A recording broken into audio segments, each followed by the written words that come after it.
We've finished all the hard landscaping now in Paula's garden. There's actually a garden to look at. Now it's all very straight at the moment, very geometric, and the planting is just going to soften all the edges and just enclose the whole space. Firstly, it's north facing, not necessarily a problem. There's loads of things you can still plant. Firstly, we've got these hardy ferns. There's some polystichum dryopteris down there with these lovely fern-like green leaves. Now moving into this bit of the garden, you do get sun. It's north facing, doesn't necessarily mean it's all in shade. We get sun up here, which is where we're going to put the sunny plants. This plant here is called Caryopteris incarna. Now, I've put it here in the garden because it's a nice sheltered sunny spot against a wall, and that's really what it likes. This one's actually a weeping form, and it normally forms a sort of dense mound-forming shrub.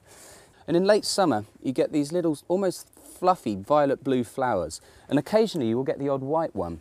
Now, this plant flowers on its new growth, so when you're cutting it back, all you do is go back to a pair of strong buds like this, cut it back, and when it grows new growth, that's where the flowers will come.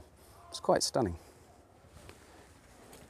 What we've got here is a clematis called Ascotiensis. Now, the main feature of this is obvious. It's these incredibly big blue flowers. Now, as with most clematises, the base needs to be in shade and the tops like a bit of sun.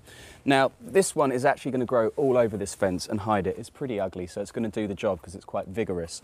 Once it's finished flowering, after winter, what you need to do is cut it down to about 20 to 30 centimetres on the ground, a couple of really strong buds, and it will just come straight back again next year.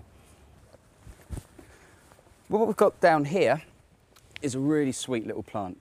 It's called Ceratostigma griffithii. It's a bit of a mouthful, but it's really worth having in the garden. It grows to about 50 centimetres tall and is quite a compact little shrub like this. Now, it gives you two things. It gives you these lovely little blue flowers. They're actually fading a little bit now, and also autumn colour. These leaves will turn a really nice red. And when you prune it back, just cut it back a couple of buds like this. It's relatively simple. Just trim it all the way over, and next time you'll just get loads and loads of these little blue flowers. And behind it, we've got this. It's an anemone. It's quite a beautiful plant, really. It's quite dainty in its appearance. It's got these little yellow petals, or white even, with a yellow middle bit like this. Now, it is quite vigorous. It sends out underground suckers. What that means is, underground, you get these little new stems that come out like this, and you get new plants popping up all over the place. This plant here is Buxus sempervirens, box in a basket, basically. It's a really easy plant to look after. We've got them on each corner of this patio. Now what that does, it just encloses the space and just gives a bit of form to it. Now the great thing about them is topiary. You can cut them into almost any shape you want. Now when you cut them back, there's a few things you have to look out for. Do it in the summer after all the green leaves have turned, all the new green leaves that is, have turned this dark green, and just clip it back. Don't do it in full sun because it can scorch them, and afterwards give it a liquid fertiliser, and that really will see them good as gold.